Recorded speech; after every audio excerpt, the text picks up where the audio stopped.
Desempleo en México disminuyó ligeramente en octubre, se ubicó en 5.01%. Grupo Lala invertirá $400 millones en los próximos 2 años. 6 empresas alistan su colocación en la Bolsa Mexicana de Valores. México será líder en conectividad tecnológica en América Latina para el 2018, asegura Enrique Peña Nieto. Walmart nombra a Doug McMillon como su nuevo presidente ejecutivo. Acuerdo en Irán arrastra los precios del petróleo. ¿Qué tal? Muy buenas tardes, gracias por acompañarnos. Bienvenidos al Financiero. Esta es la información más relevante de esta tarde. El desempleo en México disminuyó ligeramente durante octubre. Cifras precisamente del INEGI muestran que el mes pasado la tasa de desocupación en México se ubicó en 5.01% de la población económicamente activa, su menor nivel en 4 meses. La cifra es alentadora si se considera que en el mes de julio, agosto y septiembre se registraron tasas de desempleo de entre un 5.12 y 5.29%. Precisamente para hacer un análisis sobre los resultados publicados por el INEGI, saludo con mucho gusto y como siempre a Víctor Piz, coordinador de información económica. Víctor, ¿qué tal? Muy buenas tardes. ¿Qué interpretación le das a estos datos? Adelante.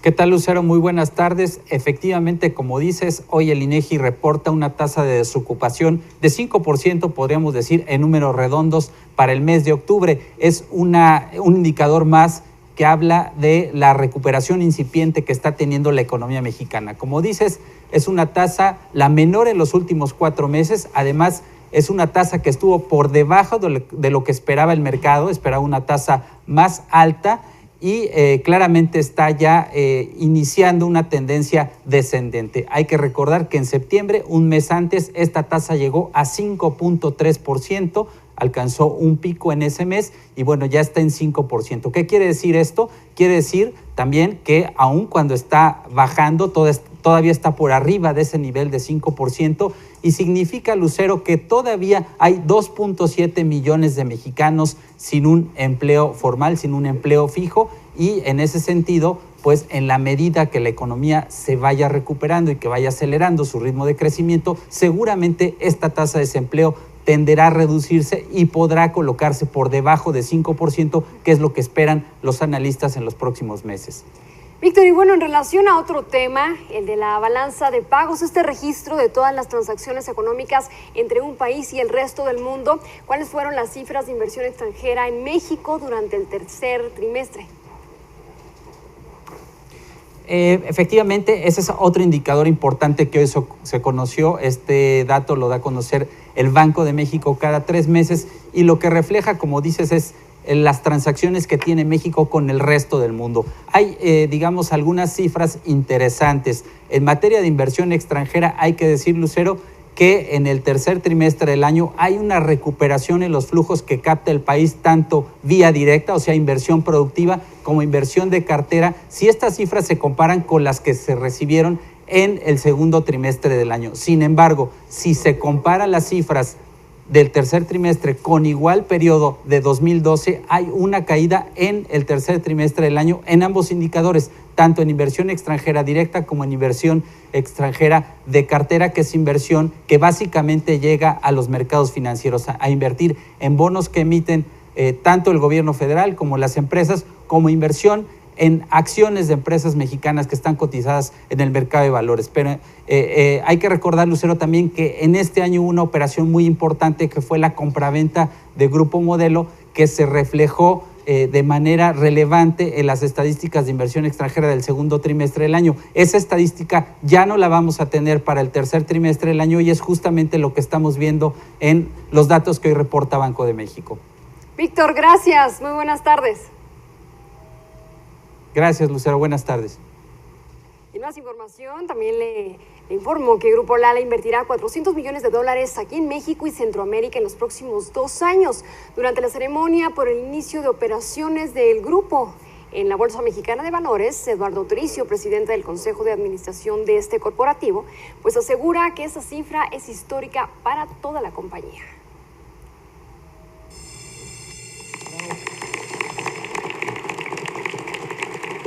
A más de un mes desde su debut en la Bolsa Mexicana de Valores, Grupo Lala anunció una inversión sin precedentes de $400 millones durante los próximos 2 años. Esta transacción constituye un parteaguas para el crecimiento de la compañía, refuerza nuestra solidez financiera y nos prepara para enfrentar oportunidades de cara al futuro. Trataremos de fortalecer los segmentos en donde ya tenemos presencia e incursionar en nuevos productos y categorías. Esta inversión histórica se destinará principalmente a la instalación de una planta en Nicaragua y la compra de autobuses de distribución. Lala ha crecido más rápido que su infraestructura. La ventaja de invertir en esta flota primaria es que vamos a tener reducción de gastos de distribución.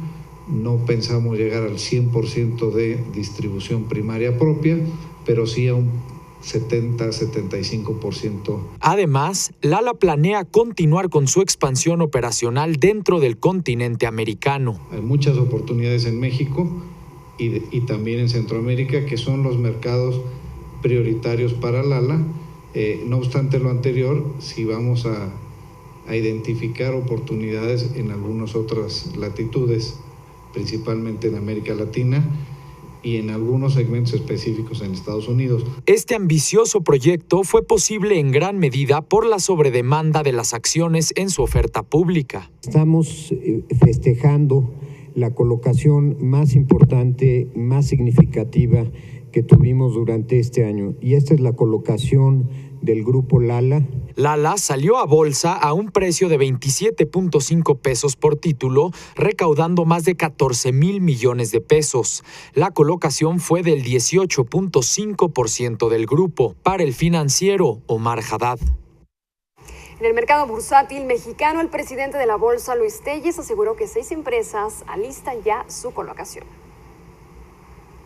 Alrededor de 6 empresas que pretenden listarse, yo diría ya que para el próximo año, excepto una que todavía no nos levanta la confidencialidad, y si lo levanta lo hará relativamente pronto, y yo creo que será la última del año. Telles también estimó que al cierre de este año, de este 2013, el índice de precios y cotizaciones será positivo, impulsado principalmente por 2 factores allá en Estados Unidos. Escuche. La Reserva Federal va a continuar con la política monetaria expansiva, así lo han dicho, por lo menos este año, lo poco que queda de este año. Segundo, el acuerdo al que se llegó ayer con Irán es importante porque implica que eventualmente el petróleo iraní va a entrar a los mercados internacionales. Y otro tema muy importante en la Bolsa Mexicana de Valores se relaciona con la equidad de género. Escuche esto, de las 143 firmas que están cotizando en este momento en el mercado accionario mexicano, ninguna es dirigida por una mujer. Jesús Ugarte, cuéntanos, adelante. Hola, ¿qué tal? Pese a los importantes avances que se han dado en materia de gobierno corporativo e institucionalización en general, ninguna de las 143 empresas que cotizan en la Bolsa Mexicana de Valores tienen al frente de la dirección general a una mujer, y apenas 8 son responsables del área de finanzas en igual número de compañías. Esto lo revela una investigación del Financiero. En contraste, en la Bolsa de Valores de Sao Paulo, en Brasil, hay 20 mujeres que lideran compañías e incluso algunas están al frente de su consejo de administración y 5 son directores de finanzas. De acuerdo con expertos y ejecutivas de algunos corporativos, en México hay factores sociales que aún no están resueltos y que constituyen retos para que las mujeres sean líderes en México. Primero, lograr el equilibrio profesional con la vida personal. Segundo, ganarse la confianza de la compañía para cumplir con sus tareas. La nula presencia de damas en la dirección general de compañías que cotizan en la Bolsa Mexicana de Valores no solo tiene que ver con un factor de confianza en su desempeño, también se reconoce que hay empresas que no están preparadas para tener una mujer como líder. Con base en datos de Woman Matter, en México apenas un 5% de los corporativos tienen mujeres en su consejo de administración, por debajo de Colombia con 17%, Estados Unidos con 14%, Perú 10%, Chile 8% y Brasil con 7%. Eso es todo, volvemos al estudio. Jesús, muchas gracias. También aquí tengo una información muy importante de un estudio que la multinacional Unilever desarrolló en los últimos meses, en donde indica que solo el 5% de las juntas directivas de las grandes empresas latinoamericanas dan oportunidad en la participación a las mujeres, y también indica que el salario entre hombres y mujeres ejecutivos pues sigue siendo y presentando también bastantes diferencias. Bueno, las inversiones aquí en México pudieran estar amenazadas por la violencia que enfrenta nuestro país. Esto de acuerdo con Domenico Lombardi, especialista del Centro Internacional de Gobernanza e Innovación de Canadá. In an economy where violence can be widespread, or there is the possibility that it can become widespread, of course, businessmen will stop their investment plans, are not going to make any more investments. If they're not going to make any more investments, they won't be doing any additional hiring, of course. En entrevista con El Financiero, Lombardi indicó que la seguridad nacional debe ser una prioridad para que México pueda seguir teniendo una economía estable y también que pueda alcanzar sus expectativas de crecimiento económico e inversiones. Violence, the narco-traffic issues. And I think if they are not effectively tackled, they would risk to weaken and jeopardize the important results that Mexico has achieved so far. Y en otro tema, México será líder en conectividad tecnológica en toda América Latina para el año 2018. Esto de acuerdo con la meta de la Estrategia Nacional Digital que fue presentada por el gobierno federal. La meta de la Estrategia Digital Nacional es pasar del 5º al 1er lugar en América Latina, que México sea el líder de la región. También avanzar en nuestra posición entre los países de la OCDE en materia de digitalización. Por su parte, el presidente Enrique Peña Nieto explicó que esta estrategia permitiría potenciar la economía. El objetivo es muy claro: hacer el mejor uso de la tecnología para detonar el desarrollo de nuestro país. La innovación debe ser fuente de prosperidad, que impacte en los indicadores económicos, la creación de empleos, la prestación de servicios públicos y de manera destacada en la transparencia de todo el gobierno. El presidente nacional del PAN, Gustavo Madero, descartó que el Pacto por México esté por caducar. Esto al afirmar que este instrumento de concertación política debe continuar construyendo acuerdos para sacar adelante las reformas estructurales que el país requiere. Yo les quiero decir que me siento realmente muy satisfecho de los logros que hemos tenido hasta hoy, pero aspiraría a que siga dando mayores frutos. Esto lo veremos próximamente, hasta dónde sigue generando resultados este espíritu de colaboración, de entendimiento, de ver por el bien común por encima del bien particular. Gustavo Madero confió en que a través del Pacto por México se avance en la aprobación de la reforma político-electoral y la reforma energética en el actual periodo ordinario de sesiones en el Congreso de la Unión.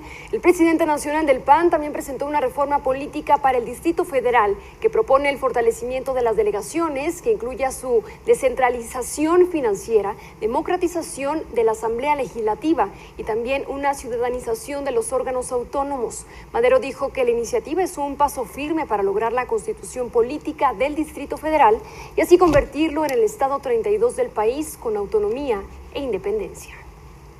En temas energéticos, Repsol y Pemex ya llegaron a un acuerdo con el gobierno argentino sobre la compensación que recibirán tras la expropiación del 51% de la petrolera YPF en ese país en abril del 2012. Dicho acuerdo fijará el monto de la compensación y el pago también con activos líquidos, con lo cual se desistirán de las acciones legales interpuestas entre ambas partes. Y por la mañana los precios del crudo Brent del Mar del Norte cayeron a su precio más bajo en 3 semanas, ubicándose en unos $108.5. Esto después del acuerdo entre 6 potencias mundiales e Irak para frenar sus actividades nucleares a cambio de un retiro temporal de las sanciones en su contra. Al cierre de la jornada, el precio del barril se recuperó y subió a $111, mientras que el precio del West Texas descendió 75 centavos de dólar. En más información, le cuento que Walmart Stores nombró a Doug McMillon como su nuevo presidente ejecutivo en sustitución de Mike Duke, quien se retirará el próximo 31 de enero del 2014 tras 5 años de liderar la compañía. Actualmente McMillon es responsable del crecimiento de las ventas del área internacional de Walmart, donde la compañía ha trabajado para acelerar su expansión de las actividades en China y también en otros mercados emergentes. Por su parte, el Banco Central Europeo pudiera reducir aún más sus tasas de interés, esto como medida de prevención para evitar que la zona euro entre en deflación, a pesar de que la desaceleración de la inflación llevó al Banco Central a recortar su principal tasa de financiamiento a la cifra récord de 0.25%, esto durante noviembre. Las expectativas del alza de precios se mantienen alrededor del 2%, lo cual indica que la economía se encuentra ya en recuperación. Y en Estados Unidos, la popularidad del presidente Barack Obama continúa a la baja. Las encuestas realizadas por diferentes medios de comunicación de ese país siguen sin favorecer al mandatario estadounidense. Saludo en este momento a Carla Palomo hasta Nueva York, quien tiene más información. Carla, ¿qué tal? Muy buenas tardes. ¿Qué es lo que no le está gustando a los estadounidenses de su presidente? Adelante. Hola, ¿qué tal? Muy buenas tardes, Lucero. La fallida implementación de la ley de salud conocida como Obamacare genera más presión sobre el presidente Barack Obama. Y es que solo 4 de cada 10 estadounidenses cree que el presidente puede dirigir efectivamente el gobierno, según una encuesta de CNN-ORC publicada este lunes. Además, un 53% de los 853 encuestados considera que Obama no es honesto o confiable. Esta es la primera vez que una clara mayoría de los encuestados por CNN se siente de esta manera. Dicho sondeo fue realizado del 18 al 20 de noviembre por teléfono. Por cierto, Lucero, otras encuestas realizadas en las últimas 3 semanas, como tú mencionaste, por varios medios, muestran que la mayoría de estadounidenses desaprueban las actividades del presidente Obama y su nivel de aprobación popular es el más bajo de su presidencia. Carla Palomo, desde Nueva York, un abrazo para ti. Muy buenas tardes. Bueno, la tenemos y parece que este programa de salud del presidente Barack Obama no solo lo puso en jaque con muchos políticos, sino con una parte importante de la población estadounidense. Hasta aquí la información más relevante de esta tarde. Muchas gracias por acompañarnos. Nos vemos mañana en El Financiero TV en punto de las 9 de la mañana. Gracias.